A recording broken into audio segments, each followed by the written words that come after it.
મુંબઈનો આ રિક્ષા ડ્રાઈવર મહિને 5 થી 8 લાખ રૂપિયા કમાય છે, અને એ પણ રિક્ષા ચલાવ્યા વિના. હવે તમને એમ થશે કે એ વળી કેવી રીતે? જેનો જવાબ છે લોકોની પ્રોબ્લેમ સોલ્વ કરીને. એક સારો બિઝનેસમેન એ જ છે જે લોકોની સમસ્યાઓનું સમાધાન કરી શકે. તો આ રિક્ષા ડ્રાઈવરે સમસ્યાનું સમાધાન કેવી રીતે કર્યું? જેનો જવાબ છે બેગ સ્ટોરેજની એક નાનકડી સર્વિસ ચાલુ કરીને. હવે વાત જાણે એમ છે કે યુએસ કોન્સ્યુલેટમાં સુરક્ષાના નિયમોના કારણે વિઝા માટે અરજી કરવા આવતા લોકો બેગ અંદર નથી લઈ જઈ શકતા.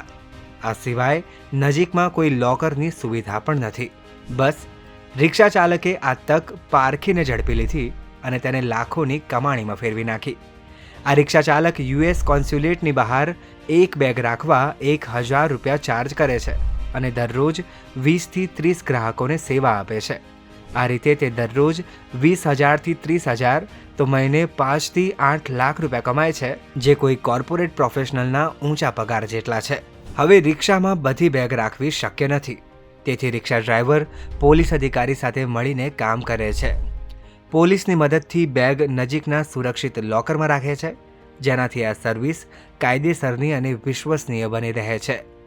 પોતાના આ યુનિક બિઝનેસ આઈડિયાના લીધે કેટલાક લોકો ડ્રાઈવરને બુદ્ધિશાળી કહી તેની મહેનતની પ્રશંસા કરી રહ્યા છે, તો વળી કેટલાક લોકો તેને મજબૂરીનો ફાયદો ઉઠાવનાર કહી રહ્યા છે અને પોલીસનો પણ આ કમાણીમાં ભાગ હશે તેવા સવાલ પણ ઉઠાવી રહ્યા છે.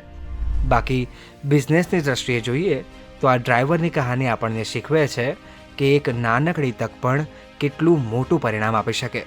બસ આપણને એ તકને પારખી લેતા અને ઝડપી લેતા આવડવી જોઈએ.